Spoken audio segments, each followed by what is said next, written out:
Welcome back to the Evolving Wellness Podcast. Today I have a really fun treat for you, and this is going to be part one of a multi-part series that I recorded with my dear friend, Dr. Sara Pugh. Now, Dr. Pugh has been on the channel multiple times, and she is a recurring house guest here. She was here from the middle of June all the way until August the 2nd. So if anyone knows me and has lived with me and sees all the things behind the scenes, it's definitely her. And we had a lot of fun things to talk about. Now, disclaimer, we go all over the place. This is just two friends hanging out. So if you don't like that sort of thing, then maybe skip these episodes. But if you do, if you just want to pull up a chair and hang out with two friends, then we would love to have you. Now, this is a non-sponsored episode, but if you're looking to get back on track after summer, make sure to head to the show notes to grab my basics protocol at 40% off. I also am rerunning my Leptin master plan, which is an advanced level Leptin course that will have 6 live sessions with me that starts in September. There's an early bird link in the show notes as well. We'll have case studies, lots of time for Q&A, and just a lot more high-level information about leptin resistance and how to design a protocol. And lastly, if you're new here, make sure you're on my newsletter list. I love writing long form articles. They're completely free, no paywall, and those come out at least once a week. Get on the list. There's a link in the show notes as well. Thank you so much for listening to today's show, and I really hope that you enjoy it.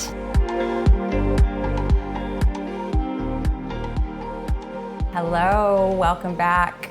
Sara and I are doing something, well, totally different than we've ever done before. We are filming this in my bedroom, but we thought it would be a really fun thing to just recap her stay here in the US and talk about whatever else comes up in between. Yeah, so where do you want to start, Sara? Well, actually, I fly back to the UK in 3 days, and I was just telling Sara my cake order from Walmart isn't here.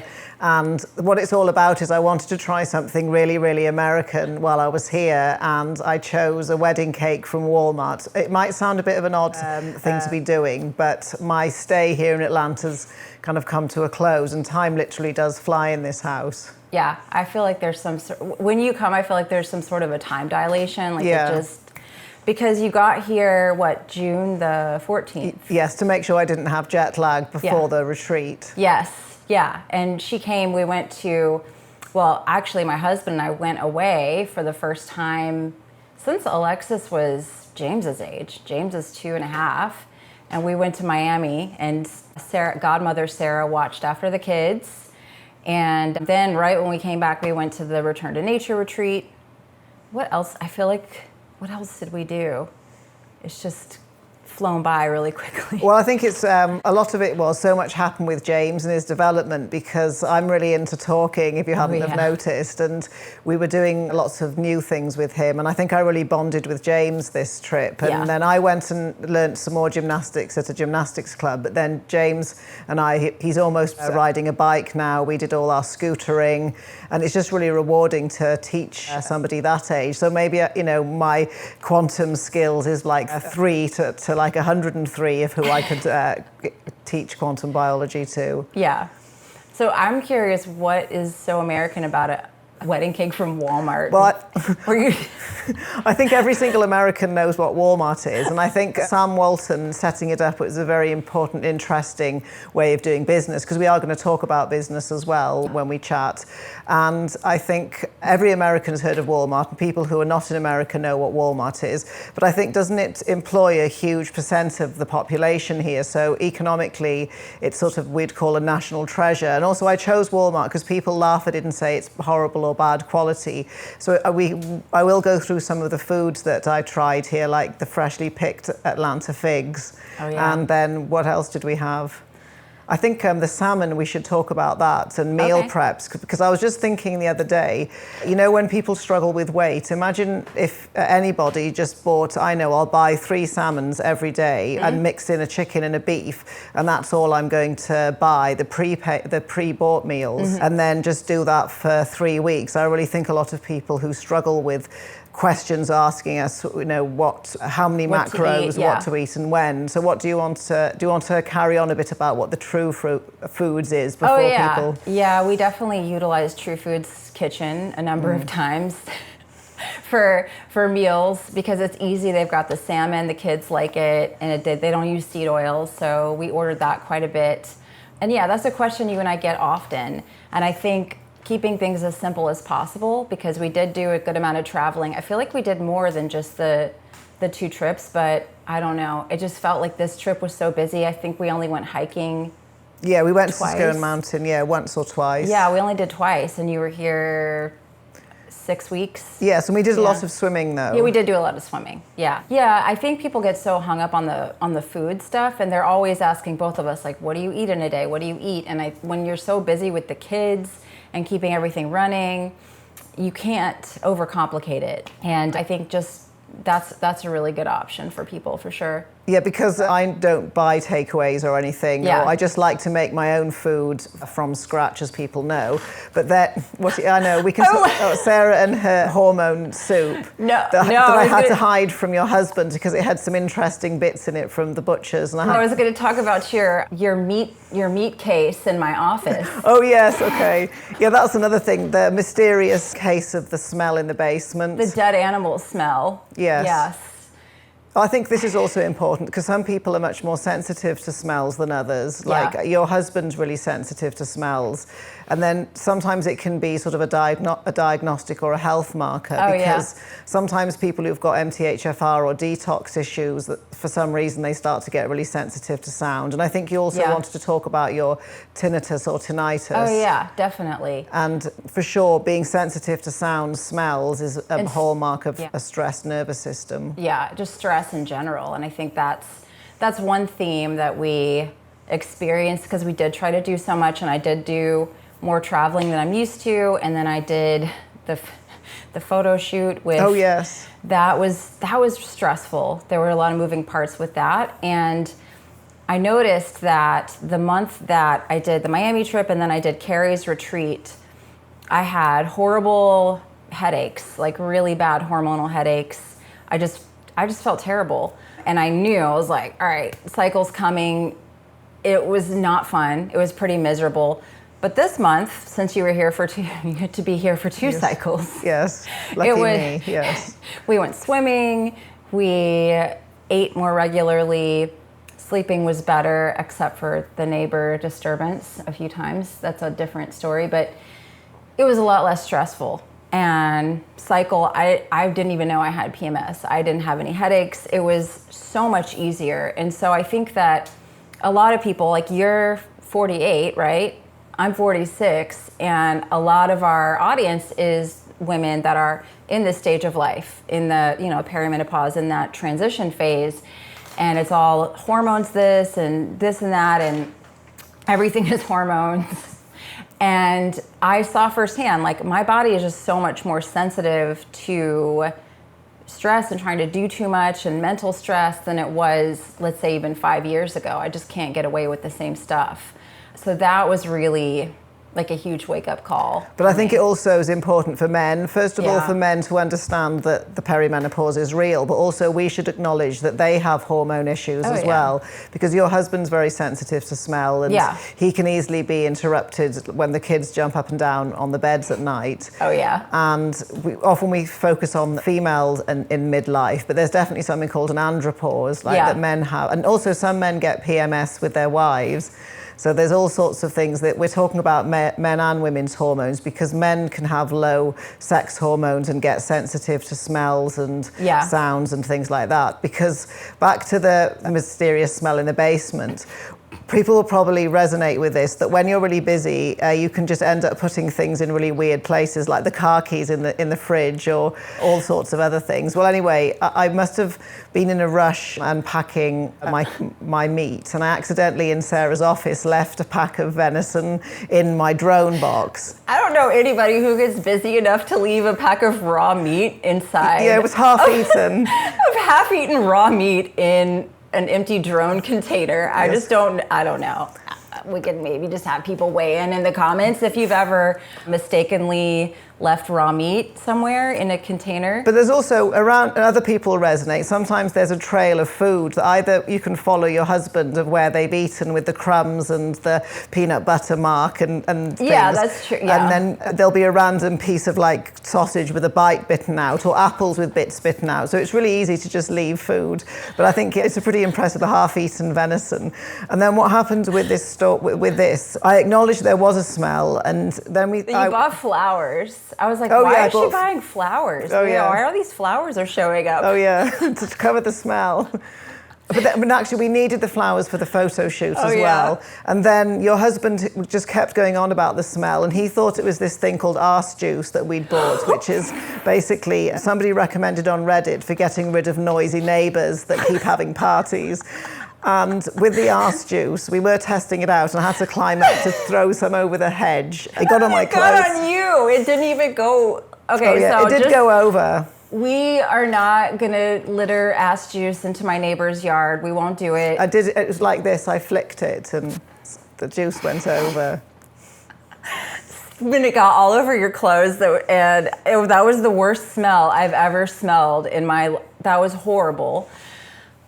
And so the next bit was we thought that was juice on the couch first. Yes, but also Matt, the husband, or Sarah's husband, he's got a really sensitive nose, and you had a closed bottle of juice in the cupboard, in the cabinet where the Yetis are, and he was sniffing, and I said, "What's the matter?" He said, "It smells of poo up here." I said, "What? Someone shit in the Yetis?" And he burst out laughing. He went, "Yeah, I think they have. There's like a diaper or something in here." Then he found the arse juice. It hadn't even been opened in the plastic seal. I'm like, how can you smell that? I don't understand. And then he kept asking me, "Is there something you need to tell me about downstairs in the basement? You haven't spilt arse juice or this, you know?" And then Sarah went down. But he does the thing where he's like, "You can be honest with me. Yes, you can tell me." I won't be angry. He does that to me. I'm like, "No, I promise. I don't. There's nothing." And he's like, "Just level with me." And then she's just not telling me something. I'm like, I don't really think so. I think.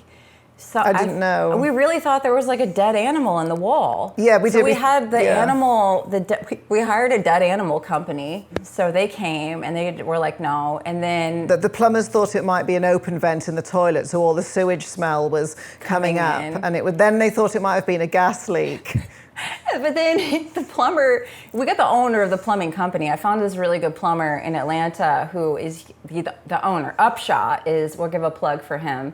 Love him. He's really great because it's hard to find a good, honest plumber. And so the owner of the company was over here, and he brought my couch cushion upstairs. He's like, "There's nothing wrong with your plumbing, but smell this." And I was like, "Oh my God." He's like, "It's your couch. Yeah. It's your couch that smells." I'm like, okay, maybe it is that juice. And so then then we went to clear it all out because the steam cleaning man, the zero res people to come clean the cushions couch. and the couch. Yeah, and so you were the steam cleaning people. You were cleaning off the couch, and you were like, "Look what I found." Yeah, no, in my drone box was the culprit. I don't think, and then I paid for the steam cleaning, but I haven't had the conversation with Matt yet about the smell. But, you know, I think back to that, a lot of people must have a story about a mysterious smell they couldn't locate, or I don't think it's only us that's gone through this rigmarole. And then we just found it right at the end. And I did say to Sarah, "I'm not lying, I haven't been hiding this. Why would I just keep the rotten meat down there? Because I'm too scared to tell you." And it was just as we were tidying the room ready for steam cleaning. Yeah, we found it right when the steam cleaner got there. But he was really good because the other sofa needs steam cleaning. Yeah. So it all worked out, and the neighbor was having a party, and they were, the neighbors were gathering in the street as we do when these parties happen. And my husband, he comes in, he's like, he's like, "I wish I didn't throw away all that ass juice," because one of the other neighbors is now saying he'd go and throw it over. I'm like, anyway. Yeah, never a dull moment. But actually, for men and women's hormones, has your husband always been that sensitive to smells? Mm-hmm. Yeah, and his testosterone's great. I mean, he has very high testosterone. He has very high testosterone. But he's always, like, when I would get pregnant, I would understand what he was going through, because there's certain things I'm like, what is he complaining about? But when I would be pregnant, I'm like, oh, I can that's horrible. And he's like, see? So we just say he has the pregnant nose. Because he also said to me, will your boy all right sleeping down there? Do you need a hotel? Yeah. And to me, it was like, okay, it just smells a bit like cabbage. It's not that bad if we have the air filter and the Jasper on. But it wasn't honestly that bad. But I think it takes us all the way back to the beginning about eating food in different places, because we definitely watch that brand that we're really, really into with the meatballs. Oh, the ancestral blend. Yes, it's Force of Nature. Yeah, because I had really good bison and... No sponsorship affiliation. Oh no, actually that was something I was going to bring up, because I brought my vibrating massager up here just to show we sometimes recommend things we're not affiliated with. Yeah. Oh yeah, definitely. If we like it, we like it. But... Yeah, exactly. And also I think what I've found here, it's very easy to overeat red meat because it's so good, the bison, the venison, the lamb. Yeah. And then when I've been looking into different meats like chicken and pork, actually pork can raise testosterone. And then some meats are higher in leucine than other, which is interesting in terms of how we metabolize protein. But I think onto the food thing, I think one of the other questions that people always ask about is how much protein. Oh yeah, all the time. And you've been here so many times. Like, first time I think you stayed from October to December, second time April to June, and then you were here a couple weeks in September, and this time middle of June to July. So you've been closer in my home watching me day to day. Have you ever seen me weigh, track, or measure anything? No. No, because I don't. Like, I know, like, this is a serving of protein.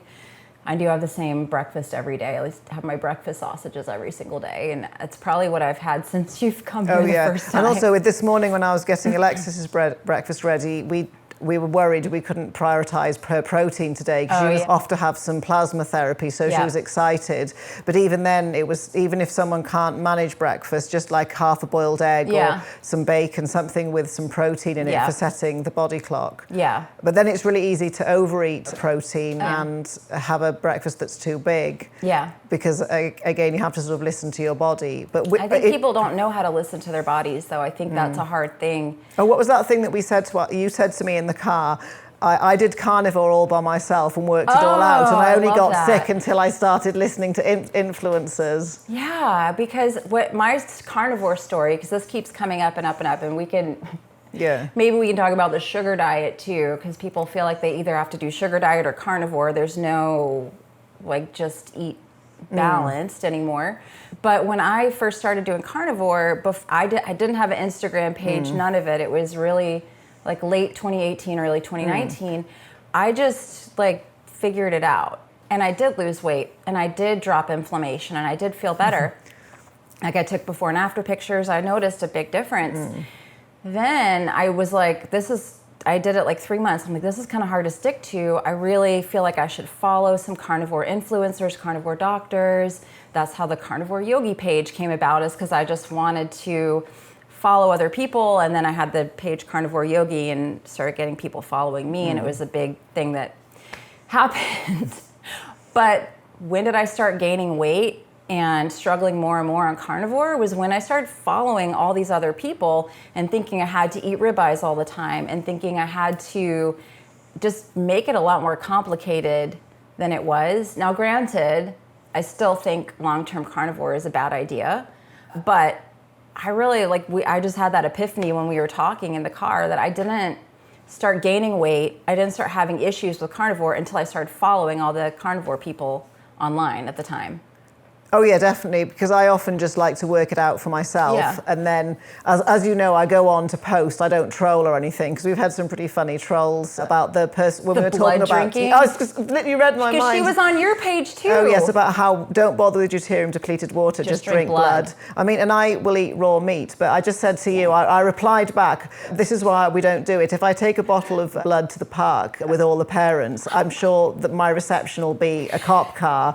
There's just, if... You had a good response. Yeah, exactly. You're good with the trolls. I just delete and block people. But I think the question was, why don't you drink blood? And here's the example, because I'd be arrested. And imagine the faces of the toddler parents, if they saw that. And then she was on to say, just drink animal blood. Yeah. I'm like, well, good luck obtaining that. Exactly. You can't just obtain animal blood. Okay, what are you going to... Okay. We've gone from the extremes of carnivore. So there's the blood drinking, the raw, then just back into ordinary carnivore that you started with. Right. And then there must have been something that made a change. Because I remember when I was learning about food, and you think, oh, people always talk about pork belly. So that was definitely kryptonite for me. And that was a huge this weight thing gain. of like, oh, if something's not working, just eat more fat. That, you know, you have to look at carnivore diets. That's the one thing you keep saying, you always say. Because you and I get the same person that comes to us, well, I did this diet and I gained 40 pounds, I gained 50 pounds. One woman came to me, I gained 90 pounds doing this diet. And you and I are the same. After the first 20 pounds, I'm like, something's wrong here. I'm going to stop. We always say this. At what point did you not notice it wasn't working? And I've had the same, and these are lovely women. Very it's lovely. like, why didn't you tell me 3 months before? And this happens with Ray Peat. We're not just carnivore bashing. The Ray Peat is the worst. Where people said, oh, I feel good and I've gained 50 or 90. But, you know, for me, it would be when I would be at 7 pounds gained, it'd be like, right, okay, this is not working for me. And we're not bashing anything. The whole point of this is there's 7 billion different ways of eating on the planet, because we all do a slightly different diet. Even everybody in your house, we all eat. We have common things we like, and then we each have our variations. But I definitely don't eat the same as you. No. And then James eats differently to Alexis. Yeah. Just because we found that with her new medication that dairy would interfere with it, and she's so much better. And I think the other thing, back to the carnivore and the weight gain, all of this thing about drinking a quart of cream or, you know, on purpose just putting butter on it, not for the sake. I used to do that, just thinking the pork belly was good, and then you could just add as much butter as you want to coffees, and then just not being mindful. And then with sauces like the avocado mayonnaise. Oh yeah. I just think sometimes you really underestimate like how much is a dollop of something. Like, and ghee's like a brilliant food for you, and then avocado oil, it can be really helpful for people. If it's real avocado oil. But I think it's to do with carnivore and even other things. There are certain things you have to measure, and I'd say cream, butter, sauces are those invisible, what would we say, those things sabotaging. Yeah, I mean the sauces, the ketchups. Yeah, even ketchup. People can drown things in ketchup. It definitely can sabotage people. And I'm the kind of person at this point now, in tune, I'm like, oh, if my clothes aren't fitting right, I'm gonna take a step back and look at what I'm doing, and I'm gonna reevaluate.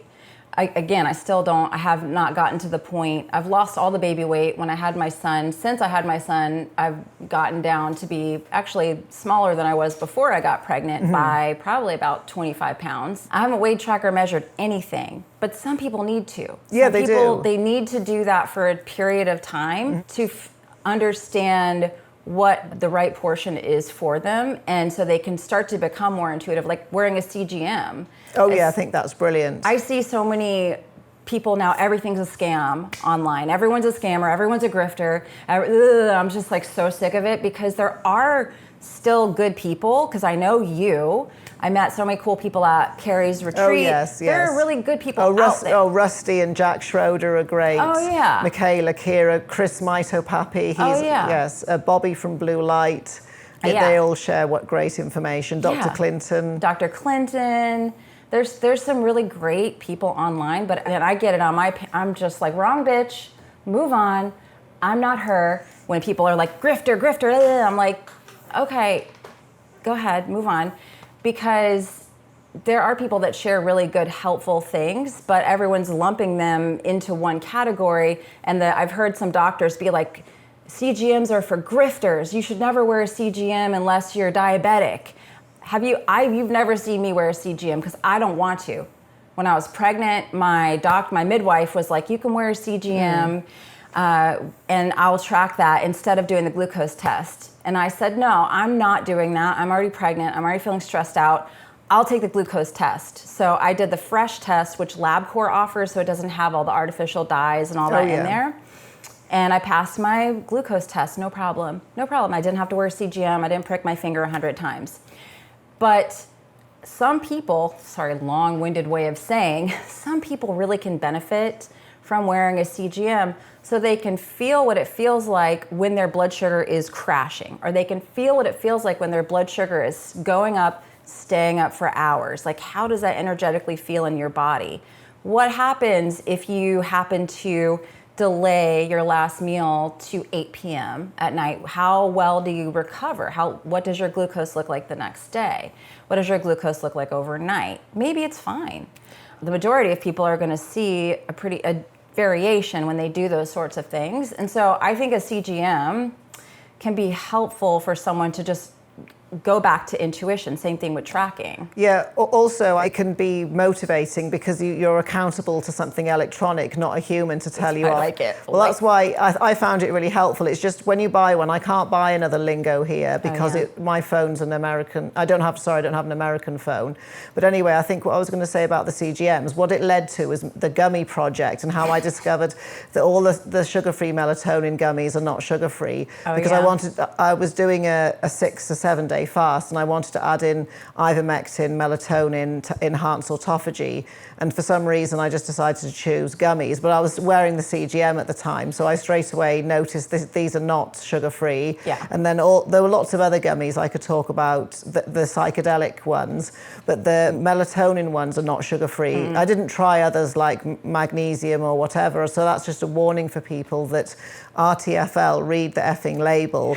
And if you wear a CGM, that's how you can find out that your beef jerky could be full of sugar. Yeah. The sauce that you really love, they may not be being truthful on the ingredients, because after the mushroom and the other gummies experience, I just realised there's a big grey area here, what goes on the food label and what's not on the food label. Oh, yeah. Well, that's a different way of using a CGM, like being a detective rather than using it as somebody who's going to tell you off or make you feel like a bad person if there's a big spike. Yeah, I mean, that's the thing. Like, you try a diet, you gain some weight, it doesn't make you a bad person, it doesn't make the diet bad, it just means that your body didn't have a good response to it, and there's other things you can do, there's other things you can try. And I think people get so dogmatic about, I'm carnivore, I'm doing sugar diet, I'm doing this diet, and they lose the plot. It's like your identity is your food. It's like, I like to eat a carnivore food, not I am carnivore, because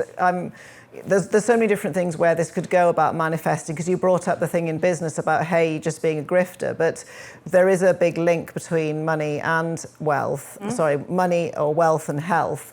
And a lot of people just don't believe that they deserve the money, or they're allowed the money, or they think that they can't do things. And you know, you were a yoga teacher, and then now look where you are.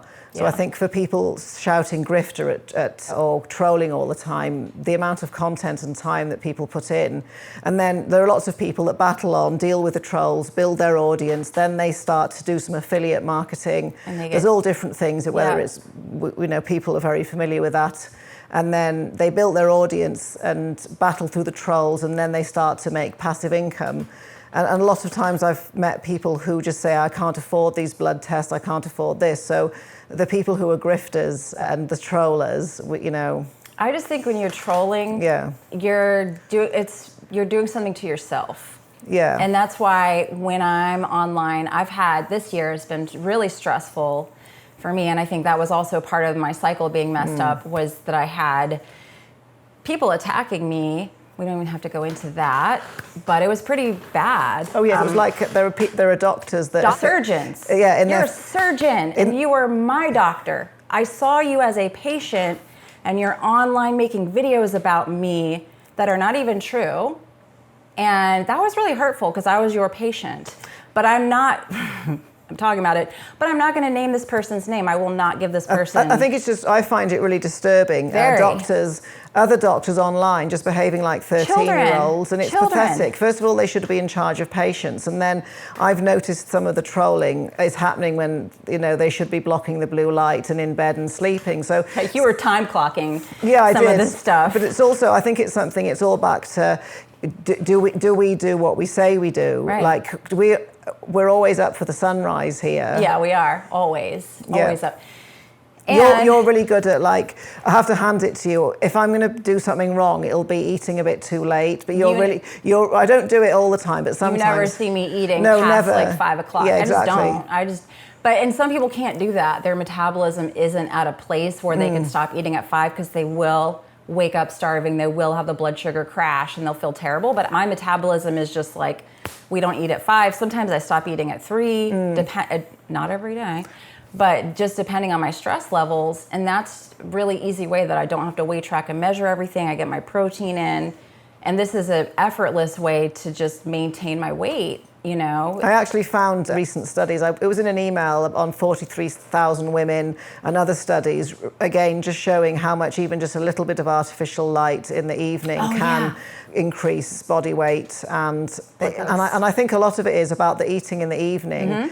I think it's the light being an evil hypnotist in some ways, that if people think, oh, it'll be all right, I'll just go on my phone, but it's full of blue light. And obviously there's the contents of the phone messing with your head, but also it really does change people's insulin, glucose. So for the evening eating routine tips, I think the biggest tip is, I always say, for me, I never have any cutlery in the basement, and I don't bring any food down there. And also, I hardly ever eat somebody else's food. So even though there are like treats for the kids, or Matt's treats, because they're his, I wouldn't eat the ice cream or the nuts or whatever. So that's a tip for somebody, because a lot of it, people say, oh we know that we shouldn't eat after 6 p.m. or 4 p.m. and we know we need to get sunrise and block blue light, but how do I actually do it? It takes discipline and it takes consistency. And there is a thing of just don't buy it. Or for me, it's like I don't want to know about it. My mentality has just been, I just don't put food in my body at night.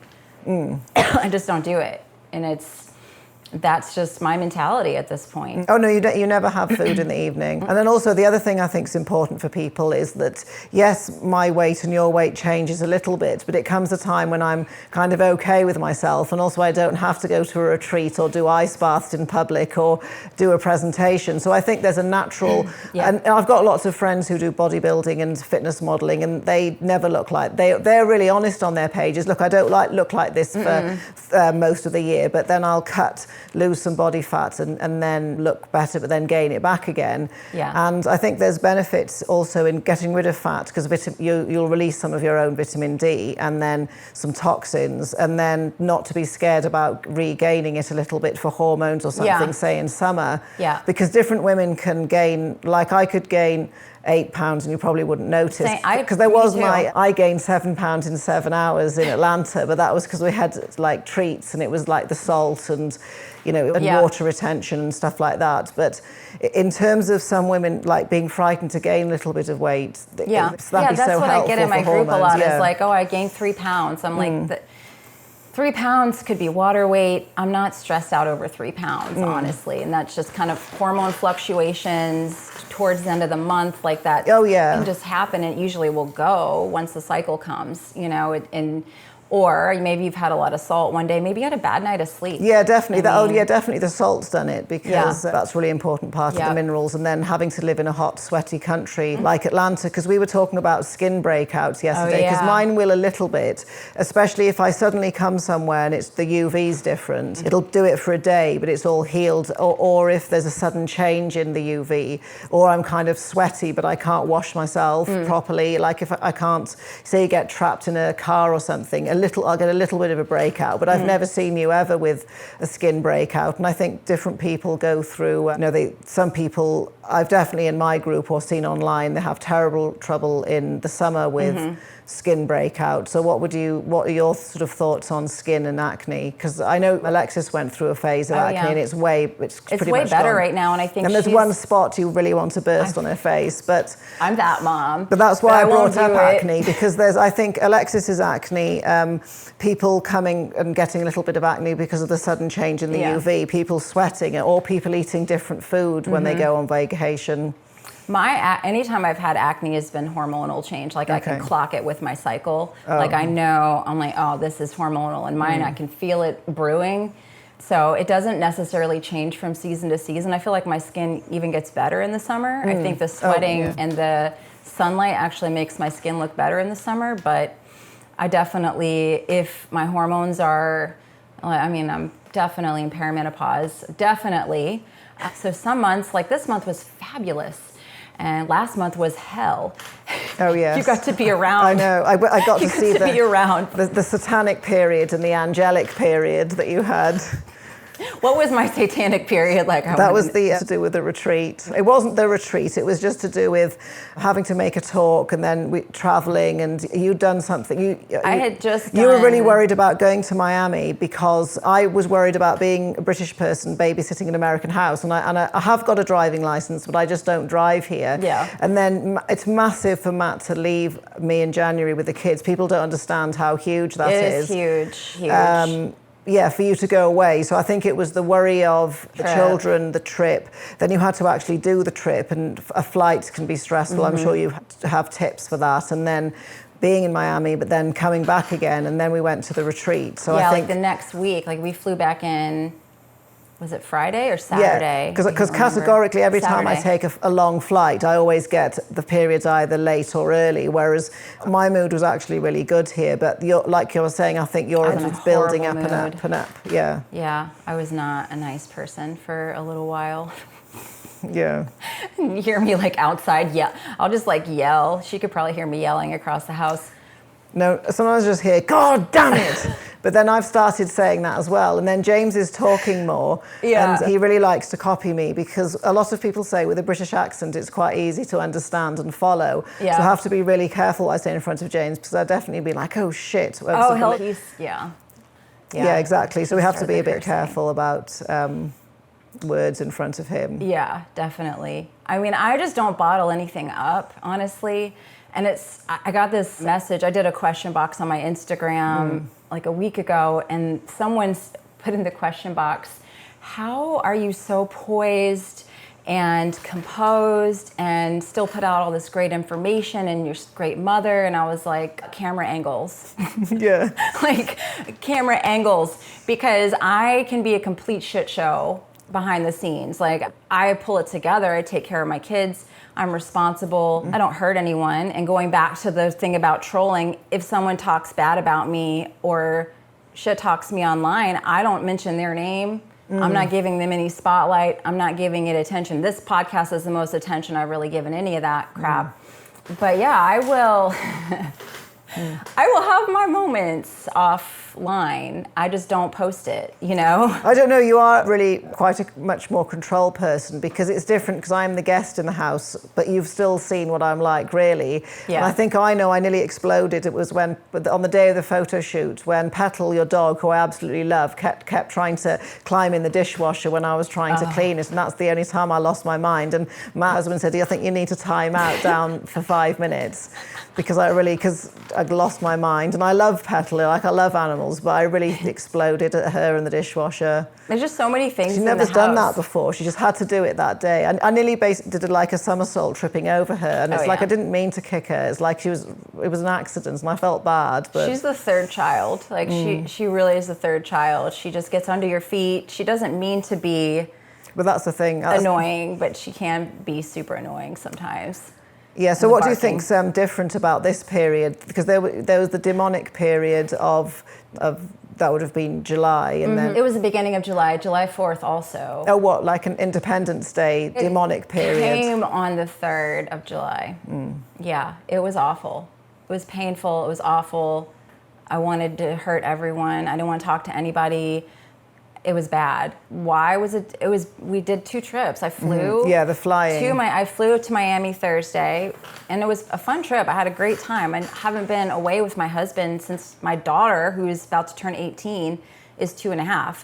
So this is a reality of special needs parenting. You feel like you can't ever leave them. You feel like you have to be hypervigilant all the time because what if she has a seizure? What if she hurts herself? What if she becomes violent and aggressive with the caregivers? Like there's so many things that go through your head. And so there was like all this mental stress.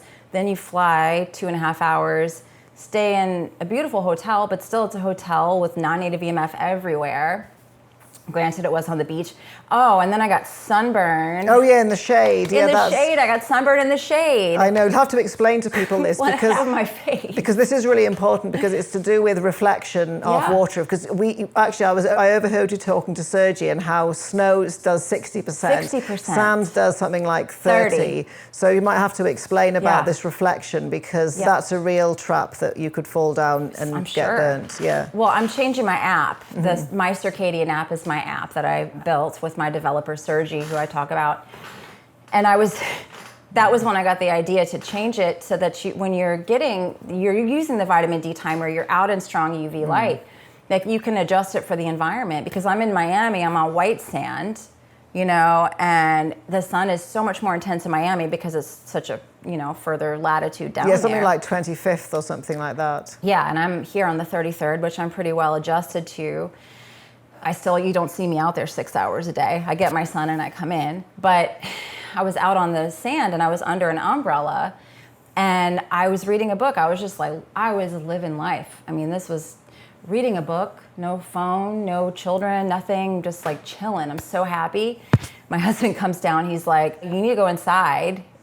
I'm like, no, I'm under the shade. He's like, you're burning. And the sand was reflecting up on me. I was under an umbrella and I burned like half my face.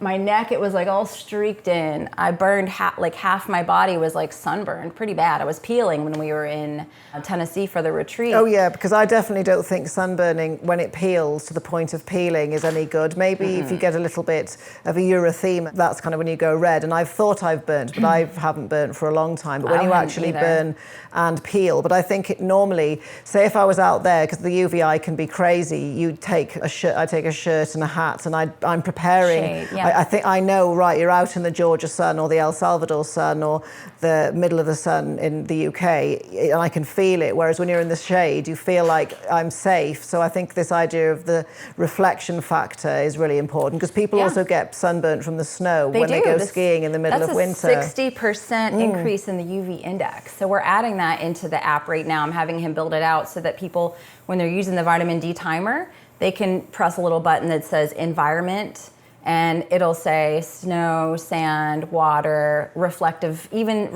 cement in a city that can reflect up onto your skin, and it increases the UV index. I've just thought of something. It can also mean you can make vitamin D in different circumstances, because if you can burn from being in the shade from the reflection, there must be still enough intensity left to be able to make vitamin D. So that's just a really interesting thing you've brought up. We can talk, because people always ask, can I make vitamin D in the shade? So I would say no normally. But like everything with quantum health, I try to make things really simple, because I just made what I thought was the ultimate simple beginner's course.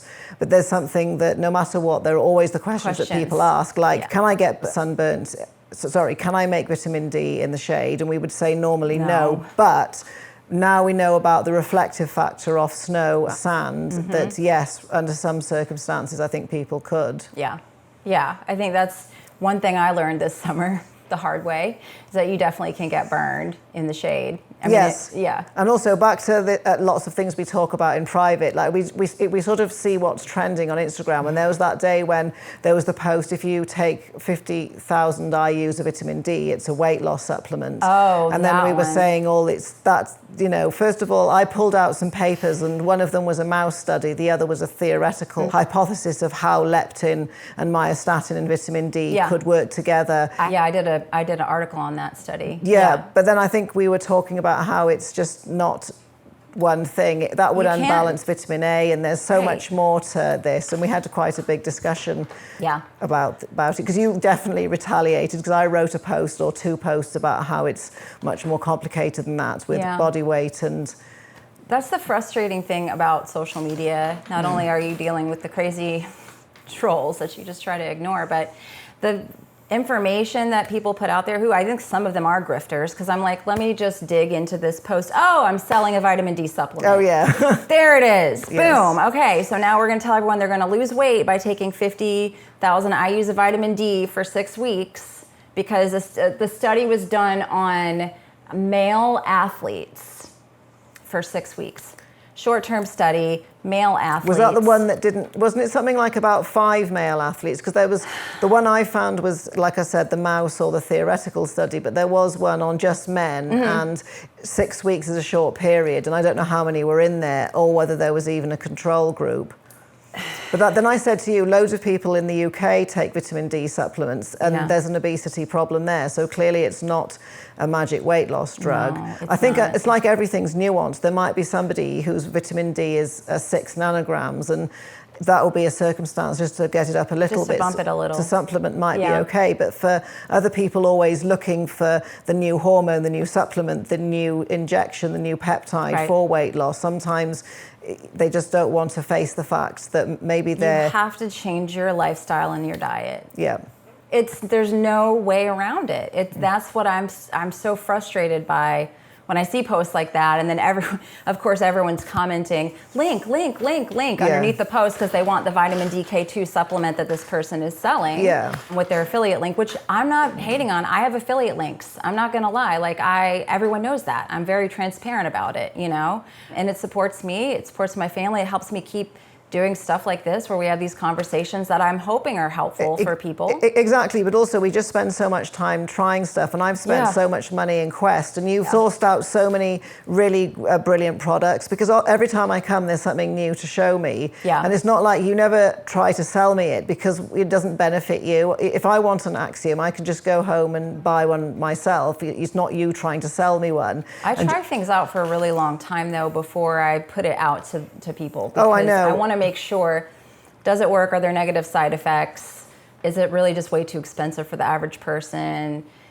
If it is really expensive, what is a huge benefit from this that somebody might want to save up for? Does it break?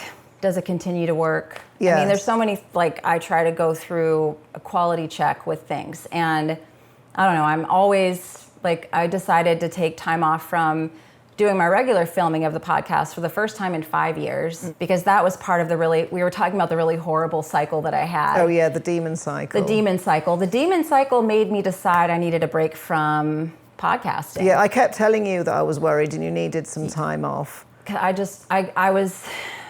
had the kids taken care of, and I had an interview that afternoon for the podcast at 1:00, and I just came up here and I got in bed at 10 a.m.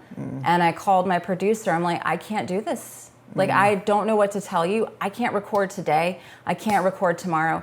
I don't know when the next time is that I can record. And I've never felt like this in the 5 years that I've done this, 6 years, whatever. I just have never been at this place. But you do need a break, because we're always making free content and ebooks and posts. Yeah, podcasts, getting articles, guests, editing videos, making reels, or writing Substacks. And we love it though, it's fun. But also it's really fun. I've dug up Napoleon Hill again, and he knew all about quantum biology, and you know how everyone copies everybody. Yeah, like Neville Goddard's saying. Yes, all from Napoleon Hill. It is like the mindset. People have to imagine themselves healed or slimmer or whatever it is they're trying to. You have to see it in their own mind and then manifest it in reality. So that's what I was saying there, that earning a living,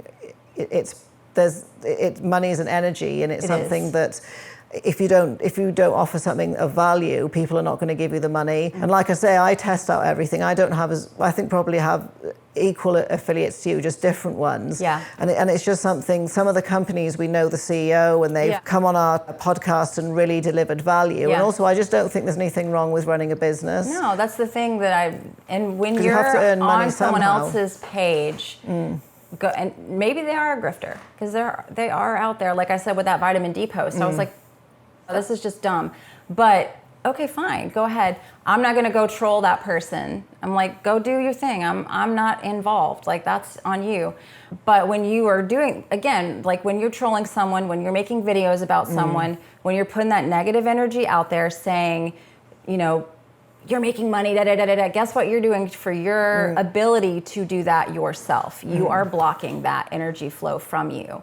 When you're constantly arguing, and for health, when you're constantly arguing for your limitations, I can't do this, I can't do this, I can't do this, I don't have that, it's another form of energy that you're blocking. Because exactly.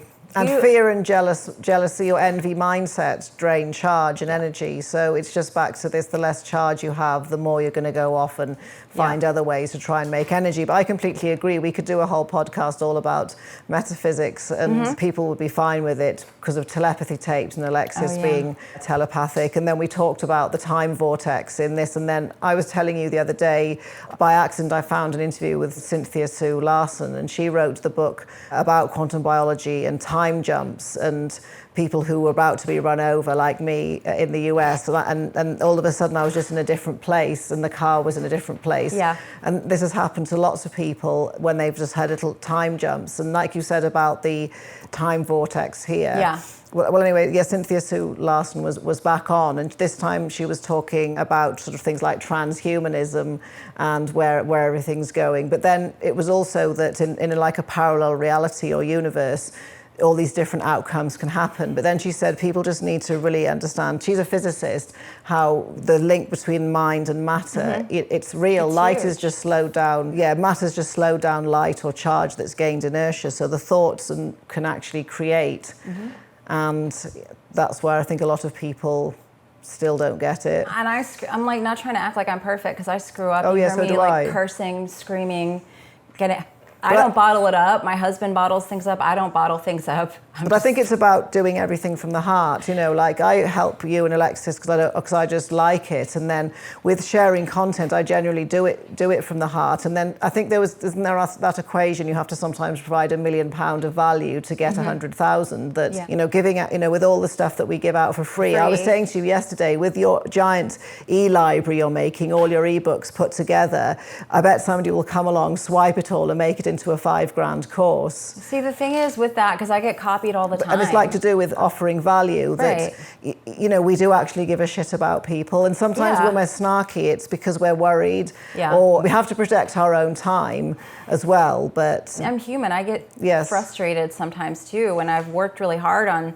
something that's free and someone goes and just like talks crap about it. Yeah, how much did you pay for this free PDF? I'm like, how much did you pay for this? Or an interview I have on YouTube, somebody goes and talks crap underneath it. I'm like, how much did you pay to just watch that? You know, nothing. So all you could do is just not ever come back to my channel and never watch anything I do again.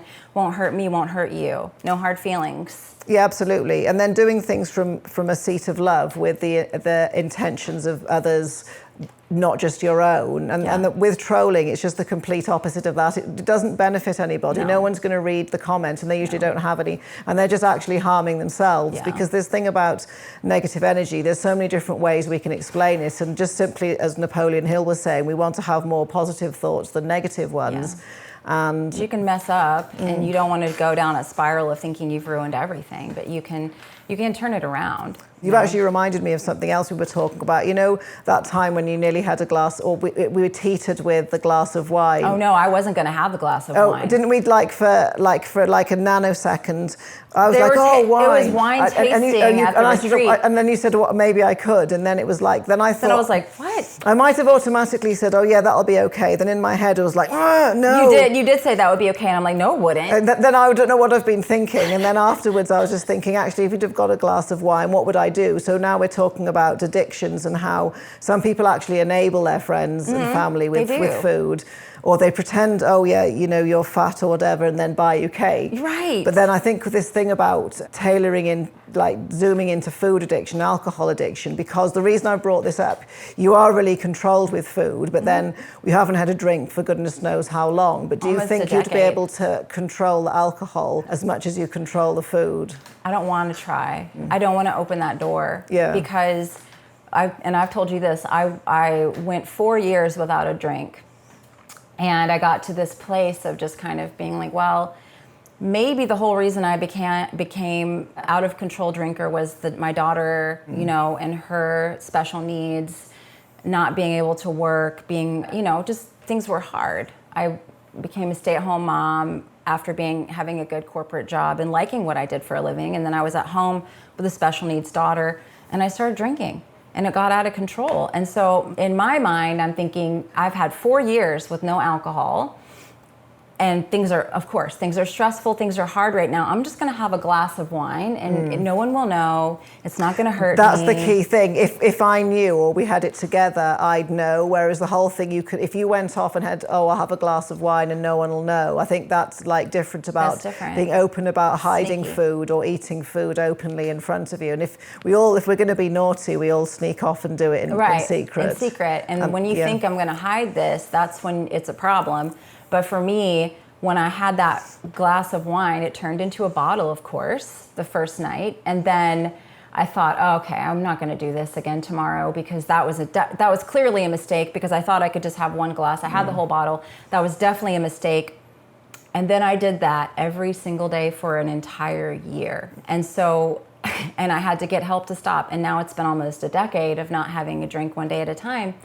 For me, with the alcohol, it's just not a door I ever really want to open again, because it makes me a different person. It makes me selfish. I don't consider others. And it's just about me getting the peace and the calm from the drink. And it's so crazy. It's such a mind warp. And what I was telling you is that when I took that first drink, it was like this ticker went off. It was like I almost heard a clock going off in my head. And it was like the clock is ticking down for your entire life to blow up. That's how I felt. It was like, it's ticking, hasn't happened yet.